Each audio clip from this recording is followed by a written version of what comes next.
Buenas tardes muchachos, en este apartado vamos a hablar lo que sería entonces la actividad eléctrica del corazón y los principios del electrocardiograma.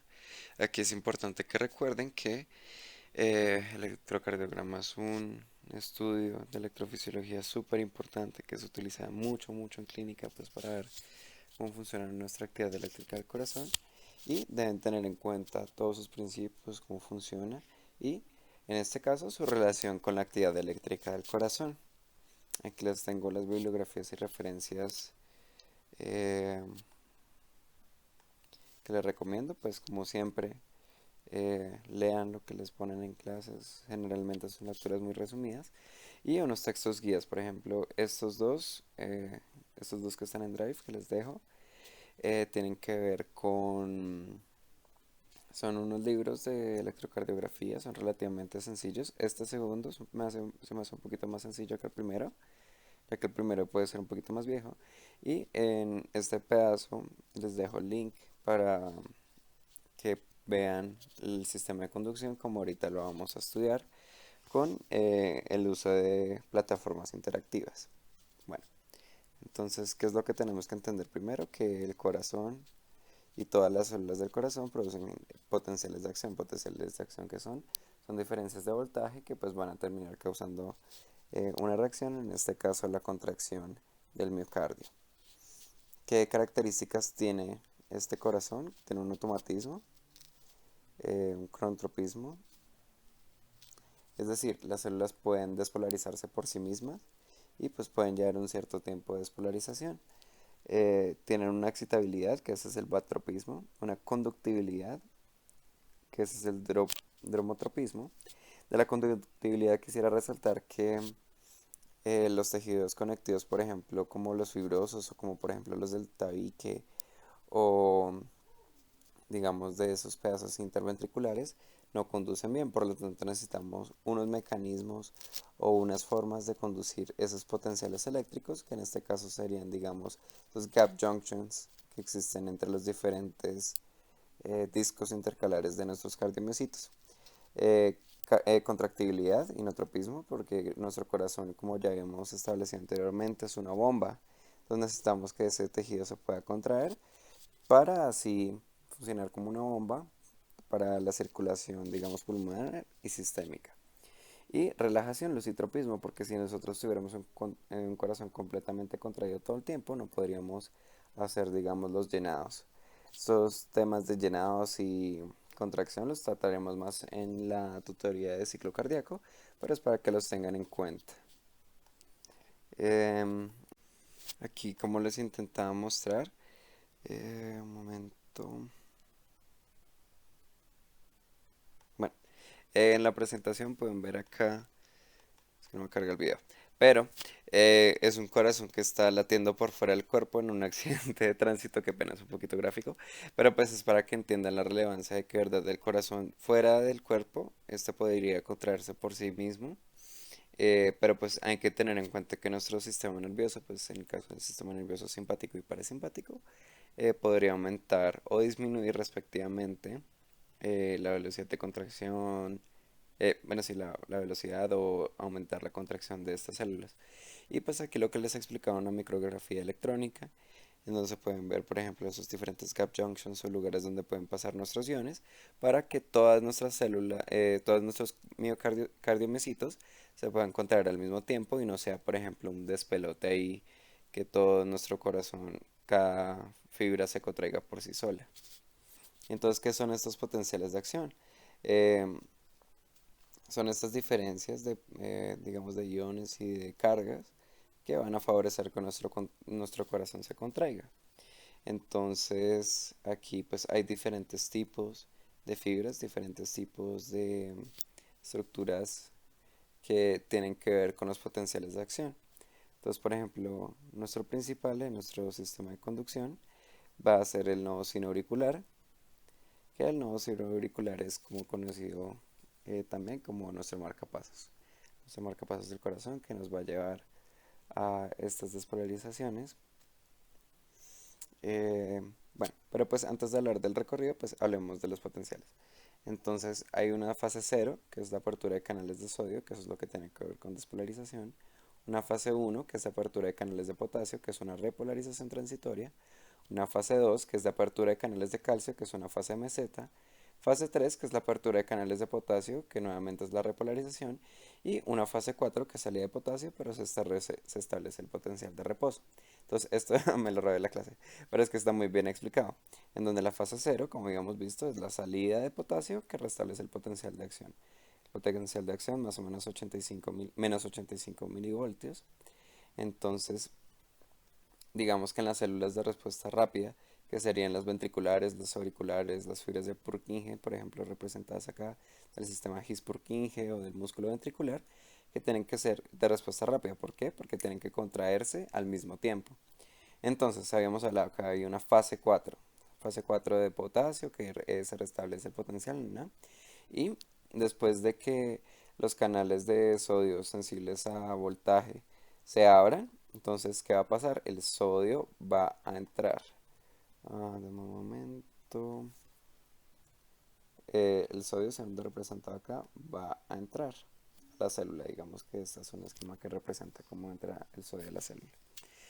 Y eso nos va a generar que nuestras cargas se vuelvan más positivas. ¿Por qué? Porque el sodio es positivo, como aquí se ve. Bien. Entonces llega un punto en el que los canales de sodio llegan a cierto nivel de despolarización que ya vuelven la célula positiva, y entonces eso va a fomentar la apertura de canales de potasio. Esos canales de potasio es como son de repolarización transitoria, es decir, vamos a disminuir un poco el voltaje, em, sí, vamos a disminuir un poco el voltaje, pero casi que al mismo tiempo, unos milisegundos más tarde, va a haber una apertura de los canales de calcio. Esos canales de calcio pues son lo que hace nuestra fase de meseta, que para que mantengamos, digamos, un, un voltaje, digamos, similar. Y esto es lo que se conoce como el periodo refractario efectivo, que quiere decir que nosotros no podemos despolarizar la célula en este punto más, ¿sí? O sea, desde, digamos, desde acá, desde la fase 4 que nosotros empezamos a despolarizar la célula, hasta, digamos, por acá, en donde digamos, está esta apertura de canales de sodio y esta apertura de canales de calcio, no podemos despolarizar más la membrana en caso de que, bueno, si nuestras células en caso de que se necesite aproximadamente por acá.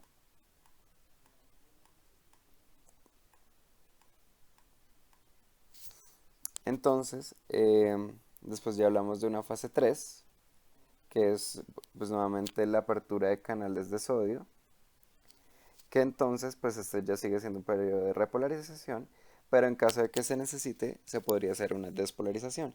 Por eso este se llama el periodo refractario relativo, en donde si digamos llega otro potencial de acción, podría volverse a desencadenar una fase cero, por lo tanto pues generar otro potencial de acción, etcétera. Pero pues en caso de que no se necesite, digamos, donde no se necesite hacer un aumento de la frecuencia, pues se mantiene igual. Esas son lo que pasa en las células de respuesta rápida.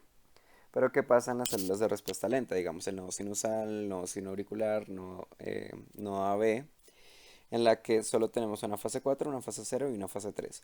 Fase 4, en donde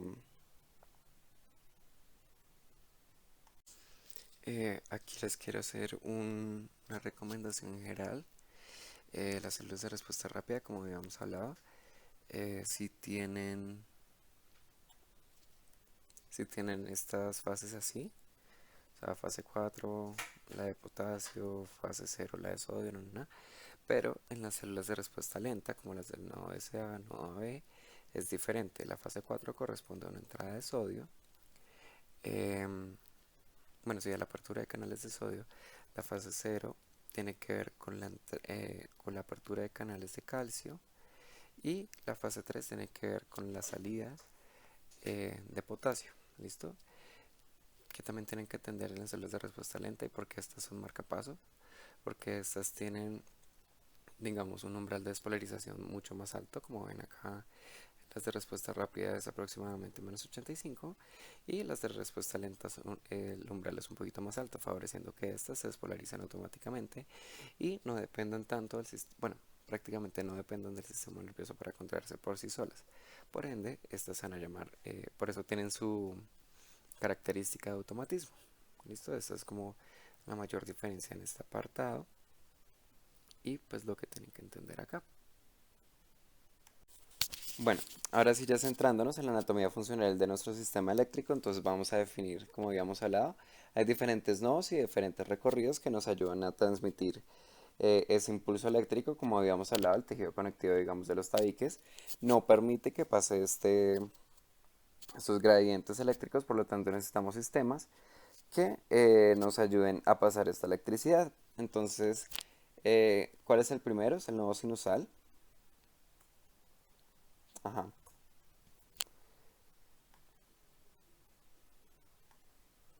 Ya, es el nodo sinusal, donde hay unas células P que generan este potencial de acción y unas células T que lo distribuyen. Como ya hemos hablado, este es nuestro marcapasos, digamos, de primera línea, el que generalmente en las personas sanas funciona. Entonces, ¿dónde se encuentra? Generalmente en la desembocadura de la vena cava superior, aquí en el atrio derecho.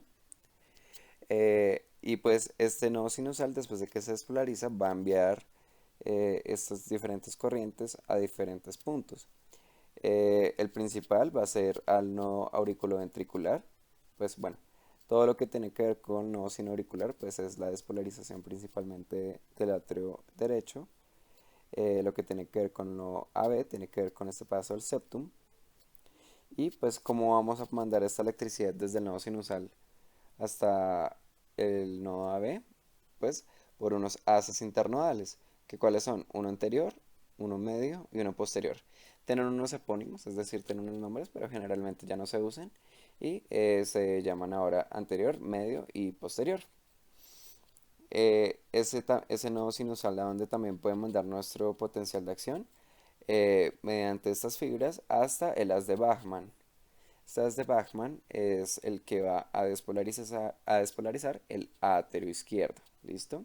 Entonces ya tenemos la despolarización del atrio derecho, del atrio izquierdo y del septum aproximadamente. Bueno, entonces, bueno, que no les había comentado que el nodo sinusal tiene una frecuencia de despolarización de entre 60 y 100.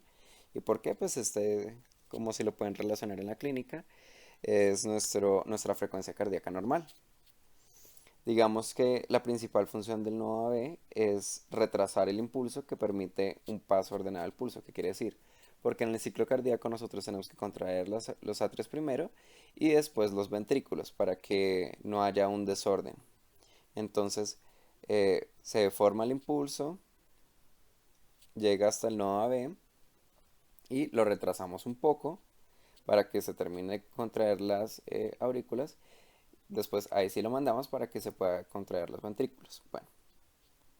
Después está el haz de His, que tiene, digamos, una rama izquierda y una rama derecha. Eh, entonces, pues, por ejemplo, hay una rama izquierda, antero superior y antero inferior. Eh, antero superior y postero inferior. Y pues para de la rama derecha, pues para el ventrículo derecho, ¿listo? Entonces, digamos, se dañó nuestro nodo SA, se dañó nuestro nodo AB, nuestras células de His-Purkinje en el sistema de conducción, pues bueno, puede que sí nos ayuden, en la que tienen una frecuencia de espolarización de 20 a 40 eh, contracciones por minuto. Entonces, pues eso es lo que tienen que tener en cuenta con respecto a nuestra conducción y así es como funciona y se distribuye al resto del cuerpo, al resto del corazón, qué pena. Aquí es como un esquemita representando cómo funciona, despolarización de las células, hay una contracción muscular y después ahí sí sirve. Aquí hay otro esquema, no SA, AB, sistema His-Purkinje. ¿Y nosotros cómo lo vamos a ver? Pues con un registro electrocardiográfico, en donde vamos a tener ondas, segmentos e intervalos. Entonces, ¿qué tenemos? Ondas, por ejemplo, onda P, Q, R, S, T. Hay otra que es la onda U, no sé si se las tengo por acá. Bueno, se los juro que yo se las tenía. Ah, bueno, acá, la onda U. Bueno, generalmente casi no se habla de esta, pero pues es importante que la tengan en cuenta. Van a haber intervalos. Intervalos son ondas más segmentos, entonces el intervalo PR, el intervalo QT, el intervalo RR. Eh, También hay segmentos que son casi siempre, digamos, esas líneas isoeléctricas. Isoeléctricas quiere decir que no hay diferencia de voltajes, por lo tanto se van a ver como planitas. Y pues están, por ejemplo, bueno, aquí me estoy adelantando un poquito, pero por ejemplo hay segmentos muy importantes como el segmento PR y el segmento CT. Bueno, eh, es muy importante, muy importante que sepan qué representa cada una, ¿sí? Entonces, la onda P significa la despolarización atrial. El segmento, bueno, si el segmento, las ondas QRS representan la despolarización ventricular. Pero ustedes dicen, ¿dónde va a estar la repolarización atrial? No se ve. No, precisamente porque la despolarización eléctrica de los ventrículos es tan fuerte que pues se pierde la repolarización atrial dentro del complejo QRS. La onda T significa la repolarización ventricular y la onda U, que casi nunca se ve en un registro electrocardiográfico, pero pues para que sepan que existe, representa la repolarización del sistema His-Purkinje. Bueno, eh, así a grosso modo, igual ya vamos a profundizar más en eso. Pero lo importante es que ustedes sepan que después de que nosotros terminamos haciendo sus potenciales de acción, va a haber unas fases de contracción muscular. Entonces la primera es la hidrólisis de ATP, donde la cabeza de miocina se une al sitio de unión de ATP. Entonces nosotros, como habíamos hablado en las tutorías de sangre, habíamos hablado que hay unas proteínas contráctiles y unas proteínas estructurales.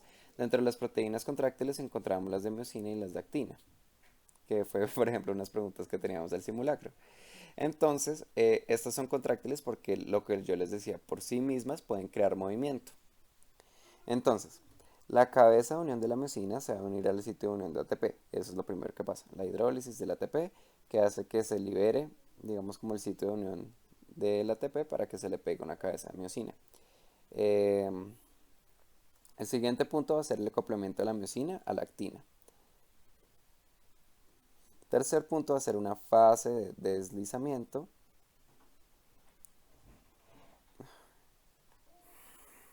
El cuarto paso el tercer paso es la fase de deslizamiento de la actina con la miocina.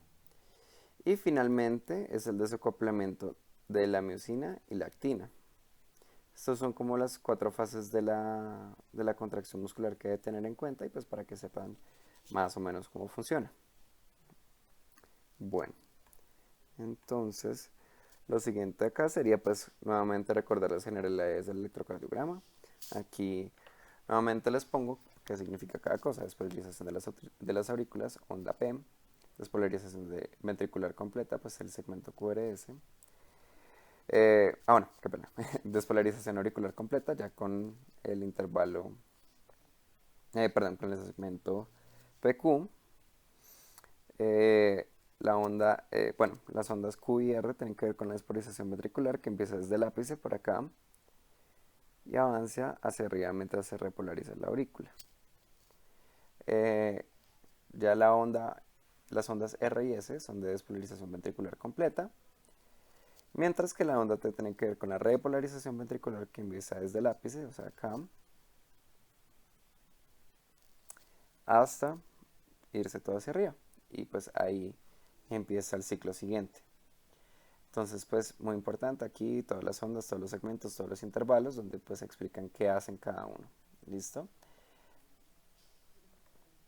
En el electrocardiograma, ¿cómo se mide?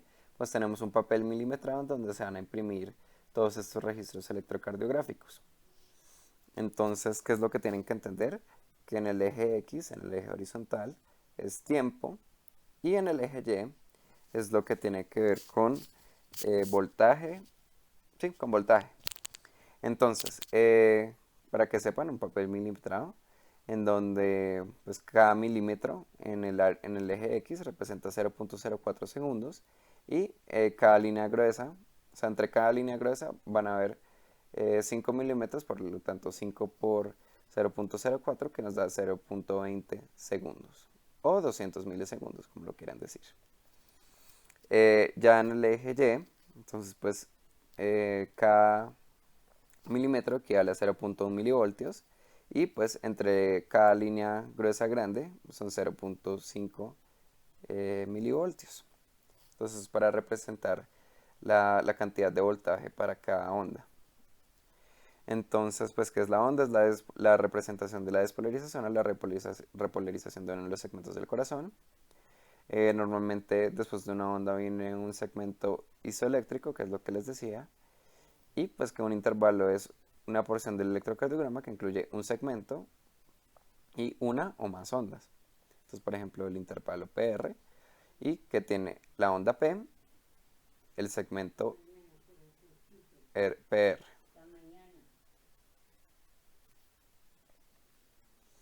Entonces, ¿qué diferentes tipos de intervalos tenemos? Tenemos el intervalo RR, el QRS, el PR y el QT, pues dentro de los principales. Por ejemplo, para medir, digamos, la frecuencia cardíaca, lo que nosotros hacemos en la clínica es medir el intervalo RR. ¿Listo? Pues porque eso nos dice lo de la despolarización ventricular. Y pues ya más adelante les muestro un ejercicio en donde se puede medir la frecuencia cardíaca tomando en cuenta el intervalo RR. Bueno, el segmento PR es súper importante. Perdón, el intervalo PR es súper importante porque tiene que ver con la contracción auricular. El QT tiene que ver con la contracción ventricular y el QRS sí ya más de la despolarización ventricular. Toda la contracción y la relajación, o sea, teniendo en cuenta la despolarización y la repolarización en este caso. Bueno, ahora hablando de los segmentos, entonces tenemos el segmento ST y el segmento PR. El segmento ST es súper importante porque este es el que se estudia en caso de infarto agudo de miocardio y el PR es el que se estudia en caso de bloqueos auriculoventriculares. Bueno, no vamos a entrar en profundidad de esto, para que se acuerden de la relación, que sí es importante que los entiendan. Y pues aquí hay otros esquemas para que vean más diferentes. Entonces, ahora bien, vamos a hablar de las derivaciones, porque nosotros necesitamos ver diferentes vistas de nuestro corazón. Entonces tenemos derivaciones precordiales, pues que tienen que ver con el plano horizontal, y derivaciones, digamos, bipolares y unipolares, que son del plano frontal. Entonces del plano horizontal tenemos las principales, las precordiales, que son B1, B2, B3, B4, B5 y B6. Entonces, digamos, es como si nosotros cogiéramos una camarita y viéramos qué es lo que pasa eléctricamente en cada, digamos, segmento del corazón. Entonces, eso es como lo que nos dicen las derivaciones precordiales y pues ven cómo está la actividad eléctrica en ese caso. Ya vamos a profundizar en estas más adelante. Entonces, en el plano frontal hay otras derivaciones, D1, D2, D3, que esas son las bipolares, y ABL, ABR y ABF, que esas son las unipolares. Entonces, súper importante, de verdad, súper importante que sepan esto. ¿Por qué? Porque pues van a ver las diferentes formas de ver el corazón. Entonces, D1, la derivación D1, o derivación 1, entonces dice, mano derecha negativo, mano izquierda positivo, y la corriente va a pasar así, ¿listo? D1 es así. D2, mano derecha negativo, pie izquierdo positivo. Vamos a ver el corazón desde, digamos, como desde este vector. D3, mano izquierda negativa, pie derecho positivo, y esto es D3. Son como la colocación de los electrodos y pues para que sepan cómo se miden las diferentes y saber bien dónde se colocan, porque si no los colocan bien, el electrocardiograma nos va a dar, digamos, como rasgos patológicos, pero en realidad lo que pasó fue que está mal tomado el electrocardiograma, ¿listo? Lo primero que tienen que hacer es ver que el electrocardiograma está bien tomado. Y ya el electrocardiograma lo que hace por sí solo es tomar los vectores de ABR, ABF y ABL. ABR es perpendicular a D3, ABL es perpendicular a D2 y ABF es perpendicular a D1. ¿Listo? ABR quiere decir the right, porque nosotros vemos la parte derecha, ABL de left y ABF de foot, para que puedan ver el pie, bueno, pues desde el vector yendo, digamos, como hacia el pie. ¿Listo? Entonces, como la relación de cada uno. Entonces, de las derivaciones que habíamos hablado, aquí podemos ver el plano horizontal, en donde está B1, B2, B3, B4, B5, B6, y es súper importante que sepan dónde se ponen. Entonces, pues, digamos, B1 se pone cuarto espacio intercostal, línea parasternal derecha, B2, línea parasternal izquierda, cuarto espacio intercostal, después se pone B4, ya les explico por qué, que es eh, quinto espacio intercostal, línea clavicular media, después se pone B3 porque B3 se pone entre B2 y B4, B5 se pone casi siempre quinto espacio intercostal o si no en la misma línea que B4, línea axilar anterior y B6 se pone al mismo nivel de B5, sino sexto espacio intercostal y línea axilar media. ¿Listo? Ahí es donde se ponen y pues esos son los que van a ver diferentes, digamos, lugares del corazón. Que también existen otros tipos de derivaciones precordiales que son por ejemplo las posteriores y las derechas. ¿Por qué? Porque aquí ustedes ven digamos como la cara anterior y digamos la cara izquierda de nuestro corazón, pero digamos en caso de que necesite se puede ver la cara derecha o se puede ver las caras posteriores. Digamos incluso em, cuando hay un infarto masivo, es decir, cuando todas las células, todos los cardiomiocitos se mueren en un en un corazón, ustedes lo pueden ver en un electrocardiograma si por ejemplo ponen las dos derivaciones y pueden ver digamos el infarto en todas las derivaciones. Uno dice, uy, pucha, tengo un infarto masivo. Bueno, ya, ahí les estaba haciendo la correlación clínica. Y sí, entonces pues aquí les dejo los lugares donde se ponen, pero es súper importante que se aprendan estos, ¿listo? Y también cómo se colocan de uno, de dos, AB, bueno, de uno, de dos, que estudia más o menos ABR, ABL, ABF. Esto es súper importante. Bueno, y ya, aquí les tengo como un registro electrocardiográfico normal, en donde vemos D1, D2, D3. Este es D2 alargado, porque generalmente D2 es el registro electrocardiográfico donde mejor se ven todas las ondas y todos los segmentos. Que está ABR, las consideraciones con ABR que tienen que entender es que la onda P y la onda T están invertidas y eso es normal, ¿listo? Esto en ABR es normal. ABL, ABF, B1, B2, B3, B4, B5, B6. Entonces, este es un registro electrocardiográfico normal. Entonces, ¿dónde que vemos? Por ejemplo, es que D2 es donde se ve más fácil. Miren, por eso, onda P, Q, R. Aquí la S no se ve bien. La T se ve muy bien. Y como les digo, la onda U casi nunca se ve. Pero pues, si la llegan a encontrar, pues tiene que ver con la repolarización del sistema Higgs-Purkinje.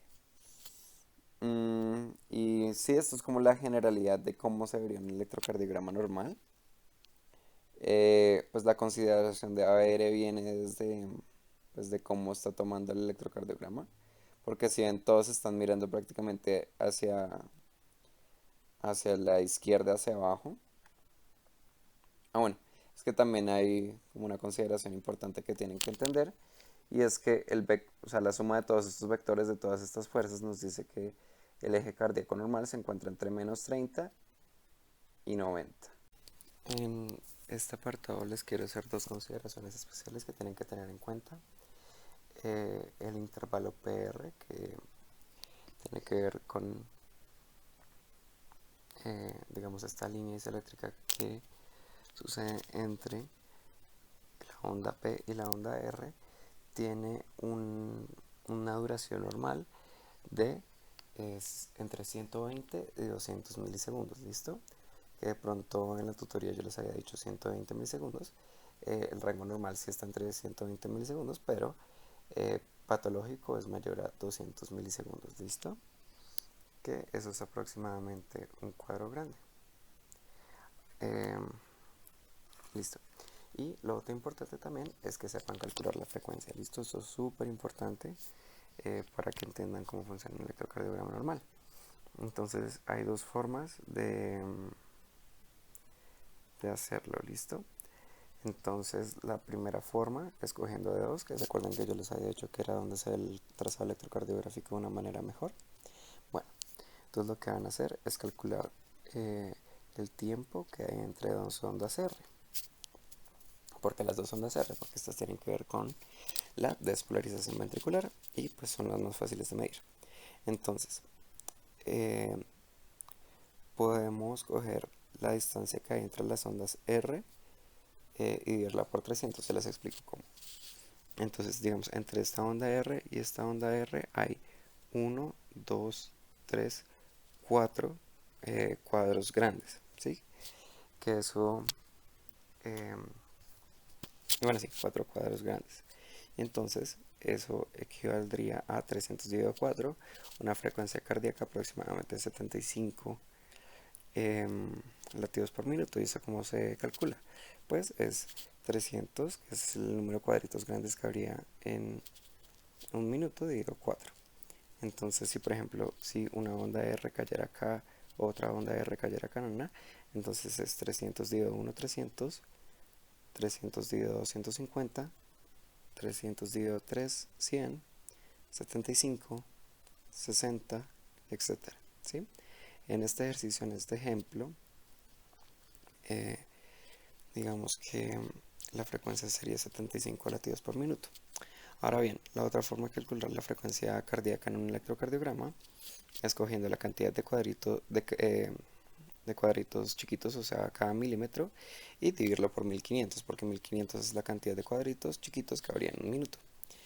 Entonces, si nosotros cogiéramos la cantidad de cuadritos acá, pim, pim, pim, pim, pim, pim, y los dividiéramos por 1500, entonces eso nos daría también una frecuencia cardíaca de 75 latidos por minuto.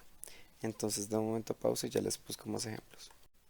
Aquí en, en esta diapositiva podemos hacer el ejercicio de cuadrar, de calcular la frecuencia con el método de la distancia entre R y R de 1500. Entonces uno cuenta la cantidad de cuadritos que hay acá entre cada R y R y uno lo divide por 1500. Entonces les dejo un momento para que pausen el video y lo intenten hacer por su cuenta. Entonces, listo. Bueno, espero que sí lo hayan pausado y no me hayan hecho trampa. Entonces la distancia que hay entre estas dos ondas R son 14 milímetros. ¿Por qué? Pues hay 14 cuadritos entre cuadritos, o sea, este es 1, 2, 3, 4, 5, bueno, así, entre este y este. Y si lo dividimos por 1500 nos da aproximadamente 107 latidos por minuto. Entonces aquí, ¿qué interpretación pueden hacer ustedes? Pues si se acuerdan, como nuestro nodo sinusal da una frecuencia de despolarización de entre 60 y 100 latidos por minuto, entonces si hay una frecuencia de 107 latidos por minuto, podemos decir que no está en ritmo sinusal, sino que en este caso, por ejemplo, estaría en una taquicardia, ¿listo? Que si es sinusal, que si es de unión, en este momento ustedes no se tienen que preocupar, ustedes tienen que entender cuándo es una frecuencia normal, que es de 60 a 100, y si está alta va a ser una taquicardia, si está baja va a ser una bradicardia, ¿listo? Y pues cuando la frecuencia está entre 60 y 100, quiere decir que estamos en un ritmo sinusal. Bueno, aquí en este ejemplo que se ve un poquito regular, les dejo también para que cuenten la cantidad de cuadritos. Les dejo un momento. Bueno, espero que ya hayan pausado el video y tampoco me hayan hecho trampa. Aproximadamente la frecuencia cardíaca acá es de 75 latidos por minuto. ¿Listo? Espero que sí hayan hecho el ejercicio para que por favor lo cuenten. Y esto sería un ritmo sinusal. Si respondieron sí, es porque es cierto. Esto es un ritmo sinusal que se encuentra entre 60 y 100. Vamos a ver que es un trazado electrocardiográfico relativamente normal. Pues una onda P, le viene una onda Q, R, S, una onda T. Aquí hay un poquito de alteración, pero pues bueno, listo. Lo importante es que ustedes sepan calcular la frecuencia y saber si es normal o no es normal la frecuencia. Este es el otro. Bueno, aquí les dejo también para que calculen un momento. Bueno, espero que tampoco me hayan hecho trampa en este. Y aquí vemos que hay una frecuencia cardíaca de 115 latidos por minuto. Entonces, siendo 115 latidos por minuto, vamos a ver que es una taquicardia. ¿Listo? Entonces, este trazado electrocardiográfico pues no estaría normal. Bueno, esos son los ejercicios que yo les tenía. También, si en las diapositivas se encuentran yo les hacía la relación en clínica con un STEMI, que es infarto del miocardio con elevación del ST, o ST Elevation Myocardial Infarction, en donde pues vemos que aquí un trazado electrocardiográfico no está normal, porque este segmento ST está elevado, y eso es lo que nosotros encontramos en un infarto, pues con una elevación del ST. Aquí les dejo como una evaluación del STEMI, pero de verdad lo más importante es que sepan ver un electrocardiograma normal, que sepan que las ondas, los segmentos, los intervalos, todo esté normal, que la frecuencia cardíaca del paciente esté normal, mejor dicho, como estamos viendo los temas de fisiología, ver que todo esté normal. Cualquier cosa que se salga de lo normal, tanto la frecuencia como digamos que no todas las ondas estén presentes, bueno, exceptuando la onda 1, porque acuérdense que yo les dije que esa casi no se ve. Pero bueno, que todas las ondas, que todos los intervalos, todo esté completamente normal. Si quieren, en la bibliografía que está por acá, ya. En estos textos guías busquen registros electrocardiográficos, pónganse a calcular las frecuencias, generalmente ahí están. Acuérdense de cuánto miden, tanto el eje Y como el eje X, cuál es el voltaje y el tiempo normal que tiene cada onda, cada segmento, cada intervalo, ¿listo? Y súper importante también que sepan cómo se colocan los electrodos del electrocardiograma, tanto los precordiales como los del plano frontal. Y más o menos que están revisando, ¿listo? Esta tabla es súper importante. No creo que les coloquen las derivaciones posteriores, pero pues para que sepan que existen y que se puedan medir, ¿listo? Bueno, muchas gracias.